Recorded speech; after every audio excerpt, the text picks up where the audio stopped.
Hi everyone. तो कैसे आप सभी। तो देखिए आज की वीडियो में हम डिस्कस करेंगे इग्नू का जो ग्रेड कार्ड होता है, उस ग्रेड कार्ड में से आप अपना जो परसेंटेज है वो आप कैसे निकाल सकते हो। जी हाँ, आज मैं आपको परसेंटेज निकालना दिखाने वाला हूँ और ये मेरी पहली वीडियो होगी इस चैनल पे जिसमें मैं आपको एक्यूरेट दिखाऊंगा कि कैसे आप परसेंटेज निकालोगे ईजिली तरीके से। जो अपनी परसेंटेज है वो आप निकाल सकते हो और ये जो परसेंटेज निकालने का प्रोसेस होगा पूरी तरीके से मैं करके दिखाऊंगा डेमो के रूप में। और इसमें आप असाइनमेंट के हर सब्जेक्ट के भी आप परसेंटेज निकाल सकते हो और हर थ्योरी एग्ज़ाम के भी अपने परसेंटेज निकाल सकते हो। तो वीडियो शुरू करने से पहले अगर चैनल पे नए हैं तो सब्सक्राइब जरूर कर लीजिए, वीडियो अच्छी लगे लाइक करना और शेयर करना मत भूलना। तो सबसे पहले चलते हैं अपने ग्रेड कार्ड पे, ठीक है। तो देखिए अब हम जब अपने ग्रेड कार्ड पे आ चुके हैं, ये इग्नू का ग्रेड कार्ड है, यानी कि आप कह सकते हो इग्नू का जो मार्कशीट होता है, जो ऑनलाइन ग्रेड कार्ड होता है, यही होता है। आप देख सकते हो यहाँ पे हमारे असाइनमेंट के नंबर लिखे हुए हैं, यहाँ पे हमारे थ्योरी के नंबर है जो भी हमने अर्न किए हैं एग्ज़ाम देखे या असाइनमेंट सबमिट करके। अब हमें परसेंटेज कैसे निकालना है, तो देखिए जाहिर सी बात है इग्नू का जो परसेंटेज होता है वो 100 में से नहीं होता है। पहले तो आप ये समझ लीजिए, जब भी हम असाइनमेंट सबमिट करते हैं उसका जो वेटेज रखा जाता है, बेशक वो 100 नंबर का होता है, बट जो उसका वेटेज होता है ना, वो वेटेज आपका 30 नंबर का होता है, यानी 30% का आपका वेटेज होता है। यानी कि जो भी हमें नंबर निकालने हैं वो 30 नंबर में से हमें असाइनमेंट के पर सब्जेक्ट के हमें नंबर निकालने हैं। सेम कंडीशन थ्योरी एग्ज़ाम की है।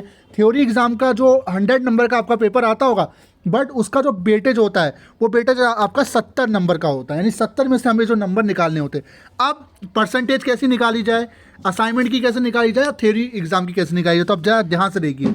मान लीजिए हमारा एक सब्जेक्ट है MAED 08, इसमें हमारे असाइनमेंट में 100 में से 75 नंबर आ रखे हैं, ठीक है। अब हमें इसका परसेंटेज जाना है कि हमें इस सब्जेक्ट में कितना परसेंटेज मिला है, और थ्योरी में हमारे कितने आ रखे हैं, हमारे आ रखे 66 100 में से, ठीक है। तो मान लीजिए हमें MAED 08 का जो है हमें परसेंटेज जाने की सब्जेक्ट में हमें कितने परसेंट मिले, 100 में से हमारे कितने नंबर आए हैं, एटलीस्ट कितने नंबर हमारे आए हैं। तो सिंपल है, इसे निकालने के लिए मैं आपको दिखाता हूँ। पहले हमें इसका परसेंटेज निकालना होगा कि हमें असाइनमेंट में एटलीस्ट कितने परसेंट नंबर मिले। तो निकालना कैसे मैं आपको दिखा देता हूँ। आपको कैलकुलेटर पर आना है। देखिए हम कैलकुलेटर पर आ चुके हैं, ठीक है। अब मान लीजिए हमारे असाइनमेंट में कितने नंबर थे, हमारे असाइनमेंट में नंबर थे कितने थे हमारे, चलो मान लीजिए हमारे 75 नंबर थे हमारे असाइनमेंट में MAED 8 में, ठीक है।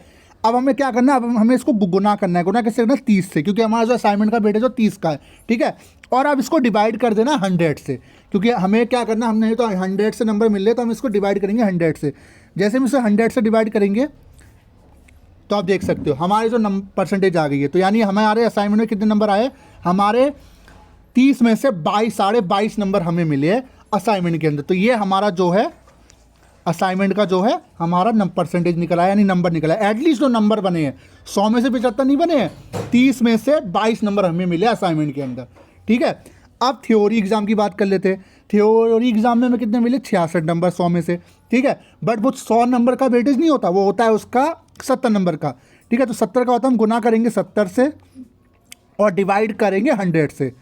जैसे हम 100 से डिवाइड करेंगे तो हमें कितने मिले, 100 में से हमें मिले 46 नंबर, यानी कि 70 में से हमें 46 मिले हैं, ठीक है। तो 46%, 46.2 प्लस आपका क्या करना है, आपको इन दोनों को क्या है, इन दोनों को आपको जोड़ लेना है। तो 46 आपका 46 मैं आपको जोड़ देता हूँ, 46.2 प्लस, और इसमें कितने बने, उसमें बने हमारे 22.5। तो हमारे जो नंबर आया निकल के, हमारा कितना नंबर आया, हमारा आया 68.7। यानी कि हमें 100 में से जो हमारे परसेंटेज बनी असाइनमेंट और आपके थ्योरी एग्जाम को मिला के 68 नंबर हमें मिले, यानी जो हमारा परसेंटेज हुआ वो 68% हुए। 100 में से हमें 68 नंबर निकले। तो इस तरीके से आप परसेंटेज कैलकुलेट करोगे। अब एक सवाल और आता है, मान लीजिए हमें सारे सब्जेक्ट का निकालना है, ठीक है। तो वो कैसे निकालना है वही मैं आपको दिखा देता हूँ। देखिए अब कैसे निकालना है, ध्यान से देखिए।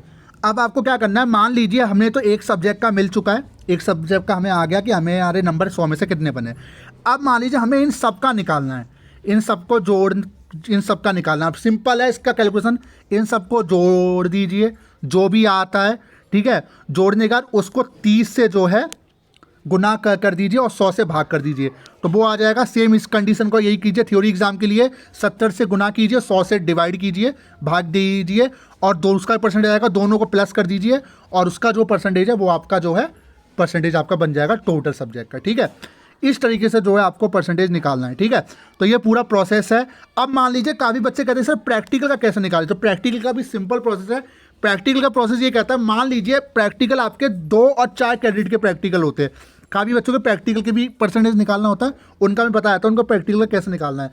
अगर मान लीजिए अगर आपका 2 प्रैक्टिकल है, ठीक है, और 2 क्रेडिट का प्रैक्टिकल है, जैसे मान लीजिए जैसे अभी तो जैसे कई कोर्सेज में तो असाइनमेंट और थ्योरी होती है, बट कुछ ऐसे कोर्सेज जिनके अंदर प्रैक्टिकल के भी नंबर हमें मिलते हैं। तो प्रैक्टिकल में क्या होता है, प्रैक्टिकल में कुछ सब्जेक्ट जो होते हैं वो 4 क्रेडिट के होते हैं और कुछ आपके 2 क्रेडिट के होते हैं। तो जो 4 क्रेडिट का सब्जेक्ट होगा, जो 4 क्रेडिट का प्रैक्टिकल होगा, उसको आपको 2 से डिवाइड करना उसके मार्क्स को, ठीक है। और सेम आपका अगर जो दो क्रेडिट का होगा उसको 4 से डिवाइड करना है, 4 से भाग करना है, ठीक है। तो जैसे ही आप ये करोगे और उसके बाद जो भी आपको परसेंटेज मिलेगा उसको प्लस करके इनके साथ प्लस कर देना, जो भी असाइनमेंट और थ्योरी के नंबर आ रखेंगे, और आपको टोटल जो है आपका परसेंटेज निकल के सामने आ जाएगा। और अब इसको परसेंटेज में कन्वर्ट करना है तो क्या करना है, जितने आपके सब्जेक्ट है, मान लीजिए जैसे हमारे इसमें 12 सब्जेक्ट है, तो 12 सब्जेक्ट है यानी 1200 से टोटल जो भी योग आपका बना है असाइनमेंट आपका थ्योरी का, उससे आप जो है उसको भाग दे दीजिए और आपका परसेंटेज आ जाएगा 1200 में से, ठीक है। तो कुल मिला के अगर मैं बात कहूँ तो सारा खेल इन्हीं का है। असाइनमेंट आपका 30% का, तो पहले एक असाइनमेंट का सब्जेक्ट का निकाल के देखिए उसका वेटेज 30% में से कितने नंबर मिले हैं, और थ्योरी का आपका 70 में से मिलता है। दोनों को निकालिए, उसको प्लस कर दीजिए, एक सब्जेक्ट का आपका योग आ जाएगा कि 100 में से आपको कितने नंबर मिले हैं। और सबका निकालना है, सबको प्लस कर दीजिए पहले निकाल के, सबको प्लस करके डायरेक्ट 30 से आपको मल्टीप्लाई करना है आपको असाइनमेंट के लिए, और आपको 1200 से भाग दे दीजिए या 100 से दे दीजिए, एक ही बात है, आपका असाइनमेंट का आ जाएगा। और ऐसी थ्योरी का 70 से दीजिए गुना, ठीक है। तो ये चीज़ आपको समझनी पड़ेगी, और दोनों को प्लस कर दीजिए और आपका टोटल परसेंटेज निकल के आ जाएगा। डिवीजन की बात की जाए, डिवीजन सिंपल है। इग्नू डिवीजन में कहता है अगर 50% से ऊपर आपके नंबर है तो आपको 3rd डिवीजन मिलेगा, ठीक है। 55 से 60 के बीच में नंबर तो आपको 2nd डिवीजन मिलेगा, और अगर आपके 60 से अबव ऊपर नंबर है, 60 प्लस नंबर अगर आपके आ रहे परसेंटेज, तो आपको आपका 1st डिवीजन बनेगा।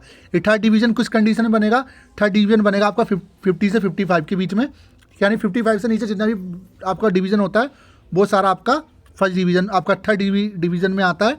और 50 से ऊपर 50 से 60 के बीच में जितना भी आप परसेंटेज लाते हो वो 2nd डिवीज़न, और 60 प्लस से जितना भी आपका परसेंटेज आता है वो आपका 1st डिवीज़न में काउंट होता है, ठीक है। तो इस तरीके से आपको जो है अपना परसेंटेज निकालना है। सिंपल प्रोसेस मैंने आपको बता दिया, ठीक है। तो वीडियो कैसी लगी ज़रूर बताएगा। Thank you so much.